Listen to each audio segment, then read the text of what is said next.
بسم الله الرحمن الرحيم الحمد لله رب العالمين والصلاة والسلام على رسوله الأمين وعلى آله وصحبه أجمعين أما بعد പ്രിയപ്പെട്ട മുഅ്മിനീങ്ങളെ സഹോദരന്മാരെ അസ്സലാമു അലൈക്കും വറഹ്മത്തുള്ളാഹി വബറകാതുഹു. ഇന്നത്തെ വീഡിയോ 75. 4-5 ദിവസമായിട്ട് വീഡിയോ ഇട്ടിട്ടില്ല. കാരണം ചെറിയൊരു ജലദോഷം പിടിച്ചതുകൊണ്ടാണ്. ഇപ്പോഴും ശബ്ദം വേണ്ടത്ര ശരിയായിട്ടില്ല.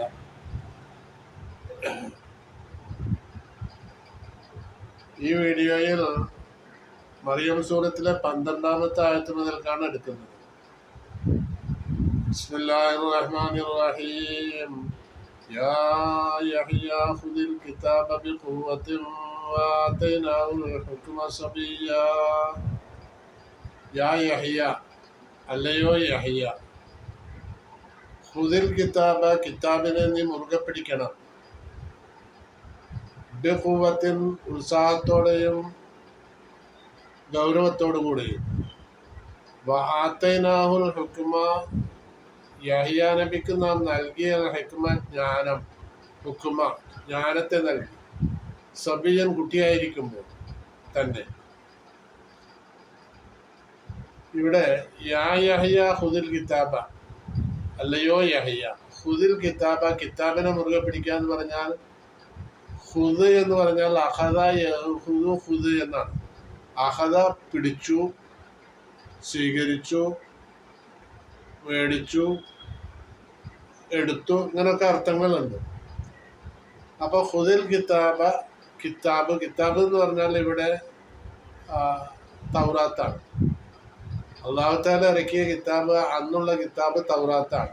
മൂസാ നബി അലൈഹി ഇസ്ലാമിന് ആദ്യമായി ഇറക്കി കൊടുത്ത കിതാബാണ് അത്. മൂസാ നബിയുടെ ശേഷമുള്ള പ്രവാചകന്മാർക്കൊക്കെ ഇഞ്ചീൽ വരുന്നത് വരേക്കും ഈ കിതാബ് തന്നെയാണ്. എല്ലാ പ്രവാചകന്മാർക്കും ഇഞ്ചീൽ വന്നത് ഈസാ നബി ജനിച്ചിട്ടില്ല. ജനിച്ച് പിന്നെ പ്രവാചകനായി അതിന് ശേഷമാണ് ഇഞ്ചീൽ നൽകപ്പെടുന്നത്. ഇഞ്ചീൽ നൽകുന്നത് വരെ ഈ തൗറാത്താണ് പ്രായോഗികമായി ഉപയോഗിക്കപ്പെടേണ്ട കിതാബ്. നമ്മളിപ്പോൾ ഖുർആൻ ഉപയോഗിക്കുന്നത് പോലെ, അതായത് ആകെയുള്ള സമാപിയായ ഗ്രന്ഥങ്ങൾ, അല്ലാഹു തആല ഇറക്കി കൊടുത്ത ഗ്രന്ഥങ്ങൾ എന്നർത്ഥം. തൗറാത്ത്, ഇഞ്ചീൽ, സബൂർ, ഖുർആൻ. ആദ്യത്തത് സബൂർ, തൗറാത്ത്, ഇഞ്ചീൽ, ഖുർആൻ. 4 കിതാബ്. പിന്നെ കുറെ ഏടുകളും ഒക്കെ ഉണ്ട്. അപ്പൊ ഇങ്ങനെ 4 കിതാബാണ്. 1,24,000-ത്തിലധികം പ്രവാചകന്മാര് ഈ ലോകത്ത് വന്നു പോയിട്ടുണ്ട്. അല്ലാഹു തആല അയച്ചിട്ടുണ്ട്. 4 കിതാബേ അയച്ചിട്ടുണ്ട്. 4 കിതാബും കുറച്ച് ഏടുകളും. അപ്പൊ ഈ 4 കിതാബിൽ ഖുർആൻ വരെയുള്ള കിതാബുകള് പ്രവാചകന്മാർക്ക്, ഒരു പ്രവാചകൻ അത് കൊടുത്താൽ, ആ ഒരു കിതാബ് കൊടുത്തിട്ടുണ്ടെങ്കിൽ ആ മാർഗത്തോട് പിൻപറ്റിയാവും വരുന്ന, പിന്നെ ആ പ്രവാചകന് ശേഷം വരുന്ന പല പ്രവാചകന്മാരും ആ ഗ്രന്ഥത്തോടും മാർഗത്തോടും അവരുടെ ശരീഅത്തിനോടും പിൻപറ്റിയാവും ജീവിക്കുന്നത്. അതുപോലെ ഇവിടെ സക്കരിയ നബിക്കും യഹ്യ നബിക്കും തൗറാത്തിനോട് പിൻപറ്റി ജീവിക്കലാണ് ഇവിടെ ആവശ്യം. അതാണ് അല്ലാഹു തആല, ആ നിർദ്ദേശമാണ് ഈസാ നബിക്ക്, യഹ്യ നബിക്ക് കൊടുക്കുന്നത്. യാ യഹ്യ ഖുദിൽ കിതാബ ബിഖുവ്വത്തിൻ വആതൈനാഹുൽ ഹുക്മ സബിയ്യ. നമ്മൾ വളരെ ചെറുപ്പത്തിൽ തന്നെ അദ്ദേഹത്തിന് നാം ജ്ഞാനം നൽകിയിട്ടുണ്ട്. അപ്പോ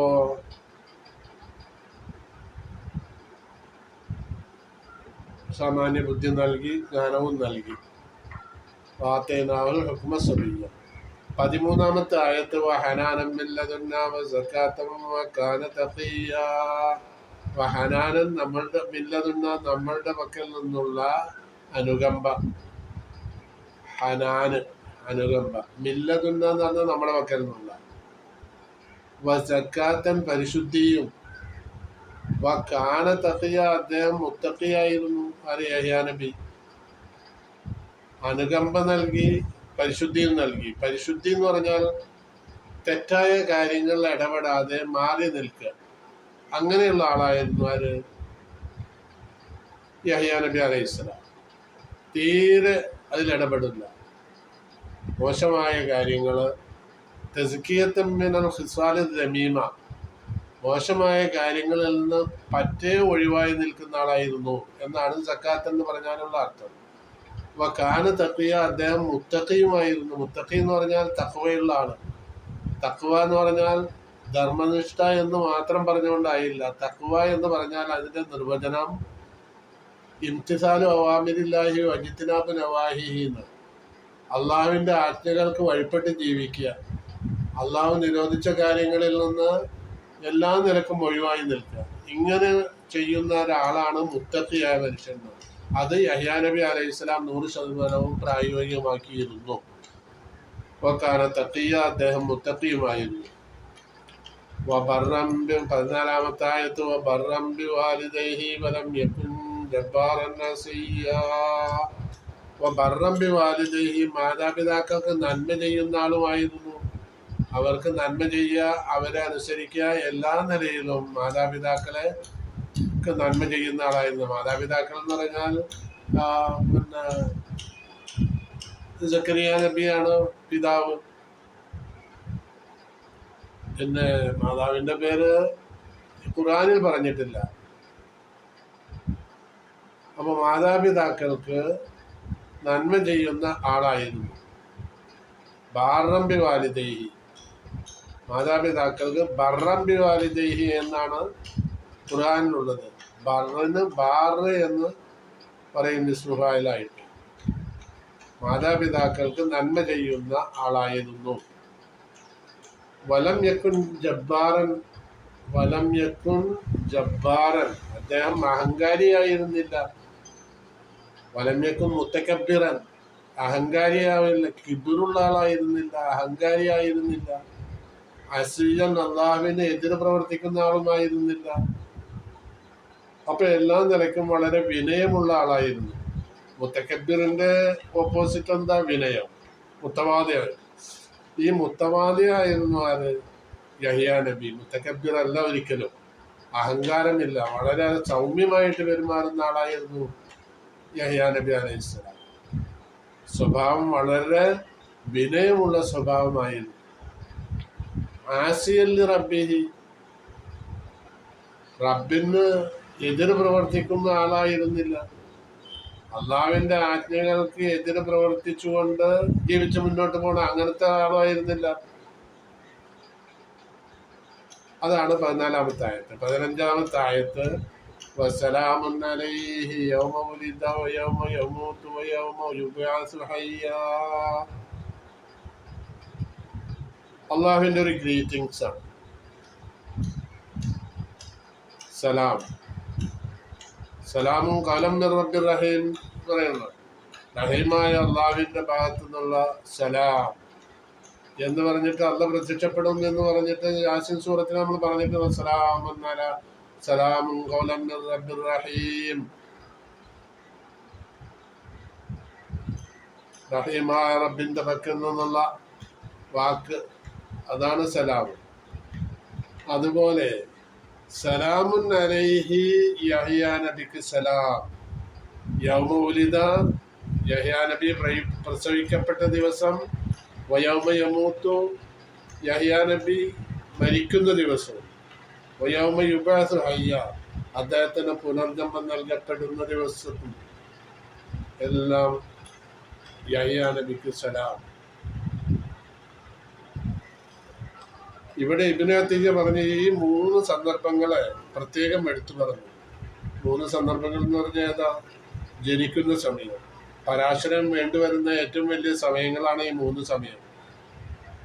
പിന്നെ ജനിക്കുന്ന സമയത്ത് പരാശരം വേണം, കാരണം സ്വന്തമായിട്ടൊന്നും ചെയ്യാൻ പറ്റില്ല, എല്ലാവർക്കും അറിയാം. അവിടെ സഹായിക്കാൻ ആരെങ്കിലും ഉണ്ടാവും, മാതാപിതാക്കൾ ഉണ്ടാവും, പിന്നെ മാതാവെങ്കിലും ഉണ്ടാവും ആ സമയത്ത്. മരിക്കുന്ന ദിവസം ആരുടെയും സഹായമില്ലാത്ത സന്ദർഭമാണ്, അള്ളാഹുവിന്റെ മാത്രം സഹായം. പിന്നെ ഖബറിൽ നിന്ന് പുനർജന്മം നൽകി ഹയാത്താക്കപ്പെടുന്ന ദിവസം, എഴുന്നേൽക്കുന്ന ദിവസം അതെവിടെയും ഒരാളുടെ സഹായം ഉണ്ടാവും. ഏകനായി പരാശ്രയം വേണ്ടിവരുന്ന സന്ദർഭങ്ങളായിരുന്നു ഇത്. അള്ളാഹു പ്രത്യേകം എടുത്തു പറഞ്ഞുകൊണ്ട് അവിടെ ആ ദിവസത്തെ മുൻനിർത്തിക്കൊണ്ട് അദ്ദേഹത്തിന് ഗ്രീറ്റിംഗ്സ് നൽകുകയാണ്. ആർക്ക്? യഹ്യാ നബിക്ക്. സലാമുൻ അലൈഹി, അദ്ദേഹത്തിന് രക്ഷ. യൗമ ഉലിദ, അദ്ദേഹം പ്രസവിക്കപ്പെടുന്ന ദിവസത്തിൽ, യൗമ യമൂതു, മരിക്കുന്ന ദിവസത്തിലും, യൗമ യുബഅസു ഹയ്യ, അദ്ദേഹത്തിന് പുനർജന്മം നൽകപ്പെടുന്ന ദിവസം, അദ്ദേഹത്തെ ജീവനുള്ളതായിട്ട് ഖബറിൽ നിന്ന് എഴുന്നേൽപ്പിക്കപ്പെടുന്ന ദിവസം.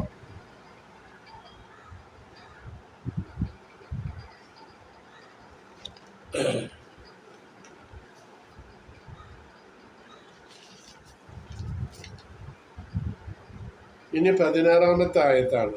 16-ാമത്തെ ആയത്തിൽ രണ്ടാമത്തെ മറിയം സൂറത്തിൽ നിന്ന് രണ്ടാമത്തെ ചരിത്രമാണ് ഈ 16-ാമത്തെ ആയത്ത് മുതൽക്ക് എടുക്കുന്നത്, പറയപ്പെടുന്നത്. അത് ഇൻഷാ അല്ലാഹ് അടുത്ത വീഡിയോയിൽ നമ്മൾക്ക് ചർച്ച ചെയ്യപ്പെടാം. ആദ്യത്തെ ചരിത്രം ഇത് സക്കരിയ നബിയുടെയും യഹ്യാ നബിയുടെയും ചരിത്രമാണ്. സക്കരിയ നബിയുടെയും യഹ്യാ നബിയുടെയും ചരിത്രം അത് വലിയൊരു ചരിത്രമാണ്, വളരെ ആശ്ചര്യകരമായ ചരിത്രമാണ്. പ്രസവിക്കാത്ത ഒരു സ്ത്രീയിൽ നിന്ന്, ഒരു മാതാവിൽ നിന്ന് 98 വയസ്സായ പ്രായത്തിൽ യഹ്യാ നബി പ്രസവിക്കപ്പെടുക. ഉപ്പാക്കോ 120 വയസ്സ്. ഉമ്മയാണെങ്കിൽ തീരെ ജീവിതത്തിൽ പ്രസവിച്ചിട്ടേ ഇല്ല, സക്കരിയ നബിയുടെ ഭാര്യ. അപ്പോൾ അതിനെല്ലാം കഴിവുള്ള അള്ളാഹുവിൻ്റെ കഴിവ് പ്രകടമാക്കിയ ഒരു രംഗമാണിത്. വളരെ ആശ്ചര്യകരമായ സംഭവമാണ്. എന്നാൽ അതിനേക്കാൾ ആശ്ചര്യകരമായ സംഭവമാണ് മറിയം റളിയല്ലാഹു അൻഹ, കന്യകയായ മറിയം റളിയല്ലാഹു അൻഹക്ക് ഉപ്പയില്ലാതെ ഒരു കുട്ടി ജനിക്കുക, ഭർത്താവില്ലാതെ ഒരു കുട്ടി ജനിക്കുക. അതിനായി ജിബ്രീൽ അലൈഹിസ്സലാം പ്രത്യക്ഷപ്പെട്ടിട്ട് മനുഷ്യരൂപത്തിൽ പ്രത്യക്ഷപ്പെട്ടിട്ട് പിന്നെ മറിയം റളിയല്ലാഹു അൻഹയുമായി ആ മനുഷ്യന്റെ പ്രകൃതിദത്തമായ സംസാരങ്ങൾ സംസാരിക്കുകയാണ്. മലക്ക് ആരാ? ജിബ്രീൽ അലൈഹിസ്സലാമാണ്. ജിബ്രീൽ തമസ്സല ലഹ ബശറൻ സവിയ്യ എന്ന് പിന്നെ ആയത്തിൽ പറയുന്നുണ്ട്. മനുഷ്യരൂപത്തിൽ പ്രത്യക്ഷപ്പെട്ടു ആര്? ജിബ്രീൽ അലൈഹിസ്സലാം. എന്നിട്ട് മറിയം ബീവിയുമായിട്ട് കുറച്ച് സംസാരിക്കുക. അങ്ങനെ സംസാരിച്ച് അവസാനം അപ്പൊ അതിൽ കുട്ടി ജനിക്കാൻ പോകുന്നുണ്ട് എന്നുള്ള വിവരമൊക്കെ പറഞ്ഞു. അപ്പൊ എങ്ങനെയാണ് എനിക്ക് കുട്ടി ജനിക്കുക എന്നുള്ളത് സക്കരിയ നബി പറഞ്ഞതുപോലെ ഉള്ള സംശയങ്ങൾ മറിയം റളിയല്ലാഹു അൻഹ അവിടെ സംശയങ്ങൾ രേഖപ്പെടുത്തുകയാണ്. അതിനൊന്നും അല്ലാഹ്ക്കൊരു പ്രയാസമില്ല എന്ന് ജിബ്രീൽ അലൈഹിസ്സലാം അള്ളാഹു ഇങ്ങനെ പറഞ്ഞിട്ടുണ്ട് എന്നുള്ളത് വേറെ അറിയിക്കുകയും പിന്നെ മറിയം റളിയല്ലാഹു അൻഹയെ അറിയിക്കുകയും ചെയ്തു. ഇങ്ങനെയുള്ള ഇതിനെ തുടർന്നുള്ള എല്ലാ കാര്യങ്ങളും നമ്മൾ ആയത്തുകളിൽ വിശദമായി പറയും. ഇൻഷാ അല്ലാഹ് അത് 16-ാമത്തെ ആയത്ത് മുതൽക്ക് നമ്മൾക്ക് ചർച്ച ചെയ്യാം. അസ്സലാമു അലൈക്കും വറഹ്മത്തുള്ളാഹി. ഈ വീഡിയോയും നിങ്ങൾ സബ്സ്ക്രൈബ് ചെയ്യണമെന്ന് അഭ്യർത്ഥിക്കുന്നു. അസ്സലാമു അലൈക്കും വറഹ്മത്തുള്ളാഹി.